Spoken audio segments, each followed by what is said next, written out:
Back in March, I reviewed Pompeii by British alternative / indie rock group Bastille. For those of you who haven't heard my review of this song, I noted that whilst it had a catchy hook and good backing track, I felt that the lyrics were bare as bones and ultimately felt like it didn't stand out as a great song overall. Since then, their debut album went to number 1 despite very average reviews from NME, The Guardian and Consequence of Sound. Now I haven't listened to the album in full, but I've listened to a few of their songs, and to be honest, excluding Pompeii, the biggest issue I have with some of their songs is that they really don't have much of an identity. Pompeii is instantly recognisable from its backing track. Other songs of theirs don't have any identity that separates themselves from each other. Plus, I recognise that their songs seem to be quite grandiose in sound, yet I really struggle to have any sort of connection to the lyrics, nor do I find them particularly interesting.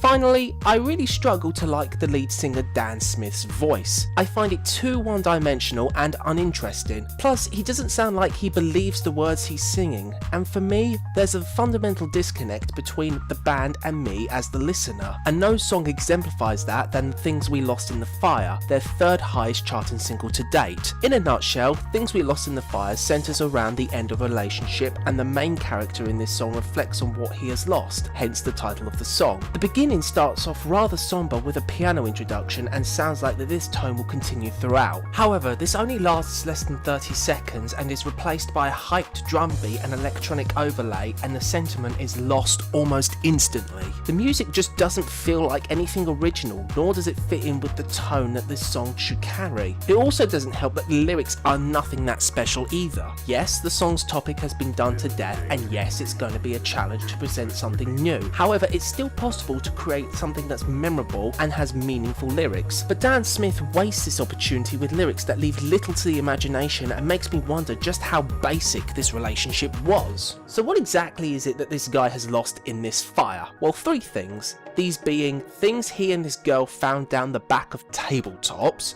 ticket stubs and diaries. 2 out of the 3 things here are superfluous and meaningless, and the diary entries are about the only interesting thing that Smith could have explored. Instead, we're told nothing about what's written other than the fact that he loves what he's reading, which makes me wonder why this female would leave these personal items behind. I don't think diaries are that easy to forget, and we're given no insight into the female he was with, nor do we get anything emotional or anything with impact from these entries. In fact, not a single second is spent revealing anything about this girl, nor goes down a more personal route that could have given some insight into the relationship and be more meaningful, emotional and personal. What doesn't help as well is that the one-dimensional delivery from Smith lacks any real emotion and passion. If the singer doesn't feel anything for the words he's singing, how am I supposed to feel anything?